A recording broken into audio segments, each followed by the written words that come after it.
Dear students and viewers, अस्सलाम वालेकुम। सो जैसा कि हमने आपको लास्ट वीडियो में बताया था कि अभी तक जो है वो पीएमडीसी की तरफ से जो है वो शेड्यूल जारी नहीं हुआ एमडी कैट का। सो मे बी के जो है वो नम्स का टेस्ट जो है ये पहले हो जाए और जो एमडी कैट का टेस्ट है ये बाद में हो। सो बिल्कुल ऐसे ही होने जा रहा है क्योंकि जो रिसेंटली जो पीएमडीसी के सदर हैं प्रेसिडेंट, उन्होंने जो है वो ये स्टेटमेंट दी है कि ये टेस्ट जो है एमडी कैट का ये नवंबर में लिया जाएगा। सो एमडी कैट का टेस्ट जो है ये नवंबर में लिया जा रहा है और नवंबर की 13 या 20 को, दोनों संडे जो है वो हैं। 13 को भी संडे है, 20 को भी संडे है। सो दोनों में से किसी एक तारीख में जो है ये टेस्ट कंडक्ट किया जाएगा।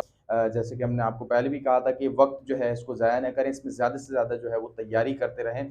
सो इस वक्त में भी आप ज़्यादा से ज़्यादा तैयारी करते रहें। अगर आप सिलेबस कंप्लीट कर चुके हैं तो उसको दोबारा रिवाइज करते रहें और जो है वो न्यू टेक्निक्स और मेथड जो हैं वो क्वेश्चन के, उसके ज़रिए जो है वो क्वेश्चन को सॉल्व करते रहें। फाइनफो के साथ कनेक्ट रहें और फाइनफो चैनल की तरफ से जितने भी वीडियो लेक्चर आते हैं उसको भी जो है वो काइंडली देखा करें, अपने फ्रेंड्स के साथ शेयर किया करें।